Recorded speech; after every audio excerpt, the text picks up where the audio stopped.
જય શ્રી કૃષ્ણ। આજે આપણે સામાપાચમ વ્રતની વાત કરીશું, તો કૃપા કરીને તમે જરૂરથી તેને સાંભળજો।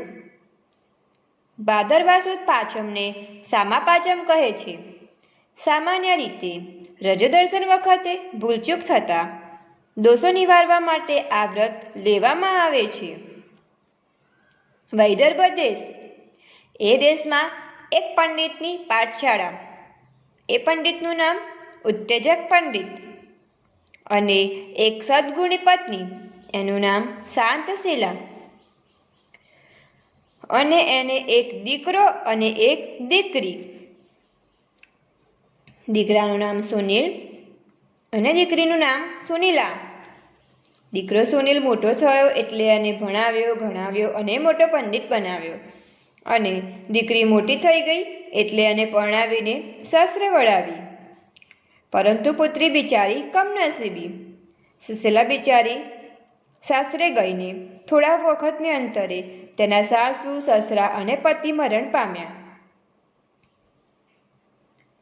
સાસરીમાં કોઈ રહ્યું નહીં એટલે બિચારી સુનીલા ચોધાર આંસુએ રડતી રડતી પિયરમાં આવી। પિયરમાં આવ્યા પછી એક દિવસ પિતાની પાઠશાળામાં એક ઝાડ નીચે એ સૂતી હતી, ત્યારે એને શરીરમાંથી પરુના રેલા નીકળતા એના મા બાપે જોયા। પછી એના પંડિત પિતાએ સમાધિ લગાવીને જોયું તો માલુમ પડ્યું કે એની પુત્રી ગયા ભાવમાં એક બ્રાહ્મણી હતી, અને તે રજસ્વલાનો ધર્મ પાળતી નહોતી। ઉપરથી જે સામાપાચમનું વ્રત કરતા એની ઠેકડી ઉડાવતી। આથી આ ભાવમાં તેનું ફળ ભોગવી રહી છે। બ્રાહ્મણીને વાત કરી અને પુત્રીને સામાપાચમનું વ્રત કરવા સૂચવ્યું।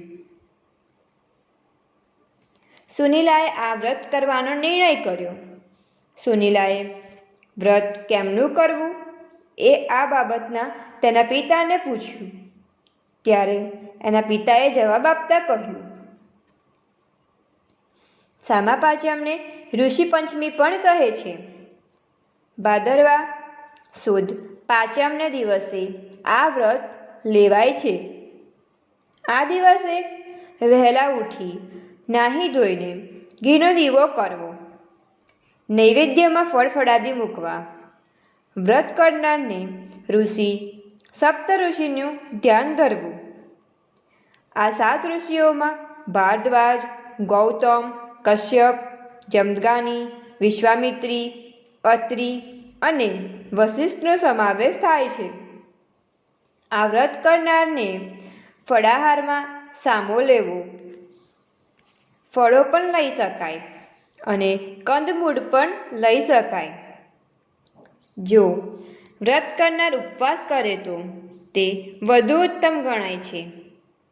જો શુદ્ધ ભાવથી આ વ્રત કરવામાં આવે તો તેનું ઉત્તમ ફળ મળે છે। સુનીલાએ શુદ્ધ ભાવથી આ વ્રત કર્યું અને આના બધા દોષો નાશ પામ્યા। જે સ્ત્રીઓ સાચા ભાવથી આ વ્રત કરે છે અને એ દિવસે ગુરુજનોની પૂજા કરે છે, એમના અજાણપણે થયેલા દોષો પણ ભળીને ભસ્મ થાય છે અને તે સુખ શાંતિ પામે છે।